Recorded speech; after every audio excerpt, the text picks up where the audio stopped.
Donc, je vais commencer avec Facebook. Ce qui est intéressant, je ne sais plus dans quel slide j'ai mis, attendez, je vais regarder, c'est que ces 4 entreprises dont je vais vous parler, elles ont été, est-ce que je l'ai dit quelque part? Non, je ne vous l'ai pas dit. En fait, ce qui est intéressant avec ces 4 entreprises, c'est que Facebook, c'est 2004, Twitter, c'est 2007, Instagram. La page d'avant, ça y est, Ted? Ouais. Alors, mettez-moi la page d'avant, c'est bien. Voilà, ouais, les dates. Vous vous rendez compte de ça? En 2003, donc il n'y a pas 140 ans, il y a 13 ans, Facebook, Twitter, Instagram, Snapchat, ça n'existait pas dans le dictionnaire, ça n'existait même pas dans la vie. C'est quand même quelque chose d'assez hallucinant de penser que. C'est vrai que moi je suis dans les réseaux sociaux, donc peut-être que j'ai tendance à surestimer leur importance, etc. Mais c'est quand même. En tout cas, moi j'ai des enfants ont 15 ans. Pour eux, les réseaux sociaux, je peux vous dire, c'est important. Donc j'ai l'impression que ça va continuer. Donc le slide suivant, donc Facebook, c'était, vous savez, l'histoire circulaire, 2004. Ce qu'il y a d'intéressant avec Facebook, c'est qu'à un moment donné, ils n'ont plus tellement de capacité de créativité. C'est-à-dire qu'ils ont commencé à absorber, c'est la technique d'absorber ce qui est fait mieux que nous. Donc ils ont absorbé, vous le voyez là, Instagram, dont je parlais tout à l'heure. Ils ont tenté d'absorber Snapchat pour 3 milliards, mais ils ont racheté WhatsApp pour 16 milliards. C'est des chiffres totalement astronomiques. Et au niveau de la communauté Facebook, 2 milliards de membres actifs. Donc, si Facebook était un pays, vous avez souvent entendu cela, je ne me rappelle plus en quel ranking il serait, mais il serait sûrement dans le top 10. Je vous laisse passer le slide suivant. Donc, ça, c'est la définition Wikipédiasque, mais j'y adhère. Donc, c'est un réseau social en ligne qui permet à ses utilisateurs de publier des images, des photos, des vidéos, des fichiers, des documents, d'échanger des messages, joindre, créer des groupes. Facebook, si vous analysez Facebook un peu plus en détail, c'est une plateforme très compliquée. Très compliquée. Il y a énormément de paramètres que vous pouvez modifier dans Facebook. C'est absolument incroyable. Si vous vous lancez vraiment dans l'analyse de Facebook, c'est beaucoup moins anecdotique que vous pourriez le penser. Sur Facebook, ce qu'il faut savoir, c'est qu'il y a 4 écosystèmes. Bon, au jour d'aujourd'hui, le commun des mortels ne le sait peut-être pas toujours, mais enfin, les community managers ou les gens qui travaillent dans le domaine, qui sont sensibilisés à la com, comme on aime le dire, et comme je n'aime pas le dire, il y a des profils, il y a des pages, il y a des groupes, et depuis 2016, il y a même un Facebook for Works. Alors, c'est fondamental de comprendre, en tout cas pour les 3 premiers, la différence de chacun de ces écosystèmes. Parce que si vous vous plantez, vous allez être mal.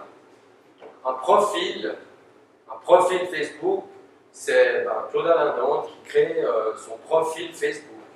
Louis Giribon, que je vais arriver à convaincre de créer un profil Facebook, qui va créer un profil Facebook. Donc, ce qu'il faut savoir au niveau, vous pouvez peut-être passer le slide suivant, il y a mon profil, pas par ego trip que je le mets, mais moi je sais de quoi je parle. Ce qu'il faut savoir dans un profil, bon, vous avez tous vu un profil Facebook dans votre vie, vous avez une photo et vous avez une bannière. Au niveau structurel, ce qui est important de comprendre dans Facebook, c'est que vous avez des amis et vous avez des amis qui vous suivent. Vous êtes amis avec des gens, vous acceptez des amis en retour, etc. Il y a une notion de réciprocité dans Facebook au niveau du profil. Donc ça, c'est important de savoir. Parce que tout le monde dit, ah mais moi j'ai pas envie de montrer tout, ou il y a des gens qui disent, moi j'ai envie de montrer rien du tout, ça c'est un autre problème. Il faut savoir qu'il y a cette notion de réciprocité dans les profils Facebook. Ce qu'il faut savoir aussi, c'est que vous pouvez très bien avoir un profil Facebook où vous pouvez mettre des choses qui sont en mode public. Parce que bon, il y a beaucoup d'informaticiens, donc si je vous parle de granularité, de privacy, vous allez comprendre. Donc, vous pouvez mettre vos posts, vos informations Facebook en public, c'est-à-dire tout le monde va le voir, même la personne qui n'aime pas mon profil ou qui n'est pas, non, pas qui n'aime pas, qui est dans la bouche. Les profils, alors là je vous ai parlé d'amis, vous êtes amis avec quelqu'un, ils sont amis avec vous, dit ouais, alors je vais voir les photos d'XY, ou je vais voir qu'il a mangé à la mer Royaume, etc. fantastique, je sais rien.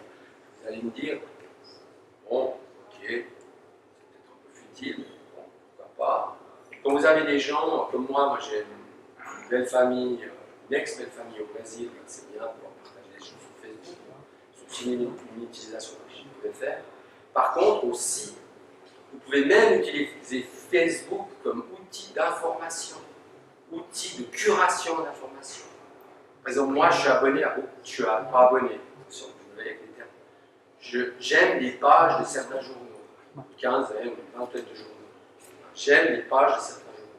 Et en fait, dans mon fil Facebook, tous les matins, je vais défiler toutes les informations. Ça va de 20 minutes au temps, au monde, etc. Et je me dis, en fait, je fais ma revue de presse via Facebook. C'est quelque chose que les gens ont tendance à oublier.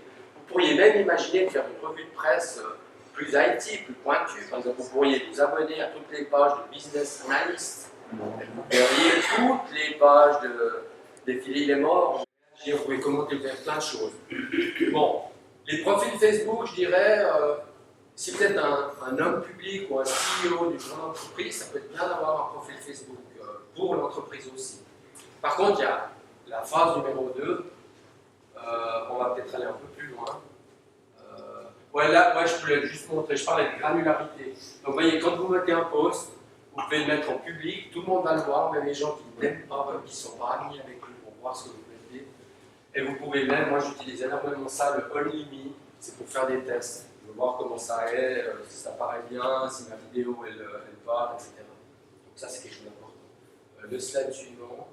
Et puis là, vous voyez, vous pouvez liker, vous pouvez commenter, et vous pouvez partager. Donc c'est des choses importantes. Ce qu'il faut savoir, parce que je vais en parler après, c'est ma passion numéro 1, c'est que les profils, il n'y a pas de statistiques, il n'y a aucune statistique. Par contre, les pages, vous êtes bombardés de statistiques, et s'il y a parmi vous un web marketeur, c'est de l'or en barre. On va y aller au slide suivant. Voilà, ça c'est la page des YMCA, de la World YMCA. Donc on a, au jour d'aujourd'hui, on a 108 000 fans. On a commencé, c'est marrant, il y a 5 ans, on avait lancé une plus grande campagne online, dont si j'ai le temps, je vous en parlerai peut-être après, mais enfin, c'était en 2012. On avait 9 000 fans, et en 2017, on en a 100 000. Donc c'est une belle progression qu'on a faite. Donc ça, c'est quelque chose d'important. Alors, les pages. Les pages Facebook. Différence numéro 1. Vous aimez une page. Donc je peux aimer la page du temps, du matin, du 20 minutes. J'aime la page. C'est unilatéral. Le matin, le temps, machin, ils n'ont pas besoin de m'aimer en retour. Du moment que j'aime une page, je vais voir défiler, alors pas toujours parce que c'est compliqué, dans mon fil d'actualité, ce qui est publié par une page. Donc ça, c'est très important. Par exemple, historiquement, dans les années 2009, 2010, j'avais fait un audit des YMCA à travers le monde. Il y a plein d'associations, ils avaient créé des profils pour leur association. Moi, je leur avais expliqué qu'il ne faut pas des profils, il faut des pages. Parce que les pages, c'est limité. Les profils, vous ne pouvez pas avoir plus que 5000 amis. Ce qui me paraît raisonnable d'ailleurs. Mais voilà, tandis que les pages, vous pouvez y aller jusqu'à l'infini. Ça, c'est quelque chose d'important à savoir. Le slide suivant. Bon, là, c'est juste, c'est pas peut-être le post le plus sexy que j'ai mis, mais on est en train de chercher un nouveau CEO YMCA. Donc, si vous êtes intéressé, vous pouvez postuler. C'est le genre de choses qu'on peut mettre. Vous pouvez mettre le slide suivant. Ouais, non, alors vous mettez celui d'avant, c'est bon. Ce que je voulais vous montrer maintenant, brièvement, c'est les statistiques Facebook. Parce que c'est vraiment une mine d'or. Donc vous pouvez vraiment savoir énormément de choses. Alors là, je vous laisse un peu faire défiler les slides. Un peu plus en avant. Voilà. Ça, c'est juste une chose. C'est quand vous créez une page Facebook, quand vous êtes une association, bah, vous renseignez, c'est comme une base de données. Vous renseignez les champs, que les gens savent que voilà, on est scanné sur un site web, on a été créé en 2007, etc. Vous avez un timeline, vous pouvez créer. Enfin, quand vous créez une page Facebook, il faut un peu vous poser certaines questions. C'est un petit peu comme un mini site web avec des informations à renseigner. Je vous laisse passer au slide suivant. Alors voilà, mon dada, c'est les statistiques. J'adore ça. Donc, ça, il n'y a que moi qui le vois, c'est les insights de l'administrateur du site. Et c'est gratuit en plus. Et vous avez vraiment tout. Du profil. Pardon? Des pages. Quelle horreur. Des pages. Donc là, vous avez vraiment le détail de tous les gens. Donc, tous les gens qui viennent de votre page viennent. Donc, de quel pays, pour nous c'est très important, de quel pays ils viennent, de quelle ville ils viennent, quelle langue ils parlent. Parce que c'est clair que si tout d'un coup je me rendais compte que le français était dans le top 3, je me dirais que ce serait bien d'être des postes en français. Donc ça c'est quelque chose de très important. Vous avez aussi excusez-moi avec les anglicismes, le age rank. Hein. Vous voyez qu'on a plutôt des gens qui ont entre 18 et 34 ans. Ça c'est quelque chose d'important aussi pour vos postes. Parce que, bon, je ne vous ai pas fait tout un laïus sur qu'est-ce qu'on met comme poste. C'est peut-être une question que vous allez poser. Mais Facebook, c'est pas un univers de top manager. Donc, il faut mettre des trucs un petit peu légers, un petit peu sympas, un petit peu interactifs. Il ne faut pas commencer à écrire un poste de 25 lignes. Il faut faire dans la concision. Le slide suivant. Avant de passer à ça, une autre chose, vous pouvez aussi analyser vos posts dans les statistiques. Ça veut dire que si je mets un post, vous pouvez savoir combien de personnes il a reach, on dit ça dans la phraseologie Facebook, combien de personnes ont vu votre post. Et à partir de là, vous pouvez calculer combien de personnes ont aimé, ont partagé votre post. Donc, par exemple, moi je fais souvent des tests. On dit toujours que Facebook ne privilégie pas les troisième partie application.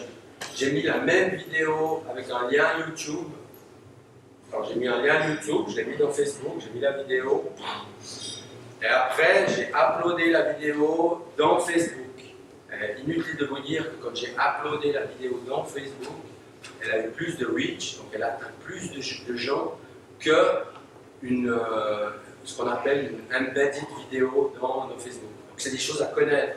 Facebook n'aime pas quand vous utilisez une tierce application. Ils aiment que les choses soient natives.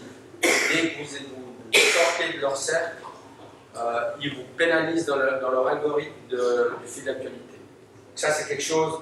Mais ça, c'est quelque chose que j'ai appris en le faisant. Vous pouvez lire plein de théories, mais quand vous le voyez, vous mettez un post, vous voyez bien la différence. C'est une différence qui n'est pas toujours très petite. Vous voyez, quelque chose de gros. Alors, ma passion numéro 2, c'est la publicité. Alors, la publicité sur Facebook, c'est une mine d'or. C'est vraiment une mine d'or. Facebook, ils font des millions avec la publicité. Un de mes profs, parce que j'ai fait le SAVI dernièrement, il y a 2 ans, j'ai fait une formation de social media spécialiste. Il nous disait, faites attention, la publicité sur Facebook, c'est comme la drogue. Vous commencez, vous ne pouvez plus arrêter. C'est un peu vrai, je dirais que, parce que vous voyez tout de suite des résultats assez affolants quand vous faites de la publicité. Et ce qu'il y a de passionnant avec la publicité dans Facebook, c'est que c'est vraiment un marketing. Alors la publicité à l'ancienne, c'est du pipeau. Je veux dire, mettre des grands outdoors dans la ville de Genève, vous payez 30 000 francs, mais ça ne sert à rien du tout. Je veux dire, sur Facebook, vous faites une publicité. Par exemple, moi j'ai travaillé sur un projet pour le service et pour le Caribana Festival. Je leur ai fait un modèle de publicité. C'est comme un drone. Vous targetez, je veux les gens qui habitent sur Genève, qui ont entre 25, enfin disons entre 15 et 45 ans, qui aiment la musique, à la fin, vous avez votre truc, vous lancez votre pub, et ce qui est passionnant avec la publicité Facebook, c'est que vous pouvez l'analyser en temps réel. Donc, en temps réel, vous envoyez une pub, vous payez, alors vous payez par jour, il y a 25 000 business models, et vous pouvez savoir, est-ce que c'est plutôt des femmes qui ont aimé, est-ce que c'est plutôt des hommes, est-ce que c'est plutôt des gens entre 15 et 25 ans, est-ce qu'il y a plutôt des francophones, ce qui devrait être le cas vu qu'on vise machin, mais vous pourriez faire un test, faire la même pub en Suisse allemande, et vous dire, ben voilà, le Caribana en Suisse allemande, c'est 6 personnes, et voilà, vous confirmez quelque chose. Il n'y a pas besoin de payer des sommes astronomiques. Même si vous mettez 10 francs par jour pendant 15 jours, vous allez voir votre page plus aimée. Alors il faut faire très attention, terme très utilisé par les gourous du social media. Faites attention aux vanity metrics. Les vanity metrics, c'est comme ah non, 100 000. Alors évidemment, moi je connais bien les statistiques, je connais bien ce genre de choses. C'est clair que quand je parle à mon directeur, j'utilise une autre phraseologie que si je parle à ma communication, etc. Je module un peu les choses. Je mets plutôt les choses à mon avantage, mais c'est normal, quoi. Parce que ce qui compte, c'est que si vous avez un post où il y a 10 000 reach, que ça a atteint 10 000 personnes, mais qu'il y a une personne qui l'a aimé, ça veut dire qu'il y a quelque chose qui ne joue pas. Ce qu'on appelle le taux d'engagement est aussi important. Ça pour vous dire que la publicité, c'est quelque chose à vraiment étudier. Si vous lancez une page Facebook, c'est à tester. Alors de nouveau, la publicité, il n'y a pas un modèle unique. Il faut tester et apprendre. C'est ça qui est important. Il y a juste une contrainte avec la publicité, il faut la connaître. Vous n'avez pas le droit de mettre plus de 20% de texte. Si vous mettez plus de 20% de texte dans votre publicité, refusez des textes en images. En mode image. Mettez Scannet Forever, mettez plein de trucs, machin. Facebook va vous refuser votre publicité. Donc voilà, j'arrête avec la publicité parce que je pourrais en parler pendant des heures. Parce que j'ai dit sur Facebook, il y a les profils, les pages et les groupes. Alors les groupes, c'est très intéressant. Par exemple, moi j'ai fait le SABI, les étudiants du SABI, donc on était 23. Donc on partageait tout, on partageait des liens, on partageait des fichiers, on partageait nos questions, nos interrogations, etc. Et l'avantage de Facebook, comme je l'ai dit avant, c'est pour ça qu'il ne faut pas le jeter au feu pour les groupes. Comme c'est une plateforme très connue, la courbe d'apprentissage, la learning curve, comme on dit en anglais, elle est très courte. Tout le monde sait utiliser Facebook.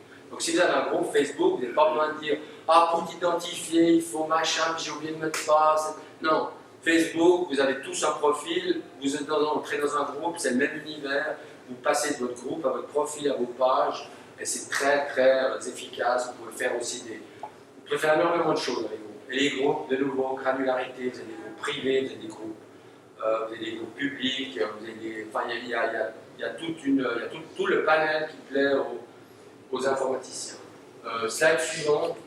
Bon là je l'ai testé dernièrement parce que moi j'adore tester les choses, d'ailleurs c'est un peu mon quotidien, je suis un maniaque, enfin pas maniaque, je suis un obsédé, je suis très curieux, tout ce qui arrive je teste. Là il y a Facebook a sorti un truc pour les. Un programme qui s'appelle Facebook for Work. Donc c'est vraiment pour les entreprises. Alors évidemment, c'est clair que si vous êtes dans une banque privée à Genève, je ne vous dirais peut-être pas d'aller pour Facebook for Work. Mais si vous êtes la petite ONG, nous on est une grande, pardon, et si vous êtes une petite ONG qui n'a pas tellement d'argent, etc., vous avez un Facebook for Work, mais vous êtes opérationnel en une demi-journée. C'est quelque chose d'absolument fabuleux. Il y a beaucoup de possibilités. C'est la même ergonomie que Facebook, à part. Bon, vous pouvez créer des groupes avec des granularités différentes, privées, publiques, machin. Donc, passionnant.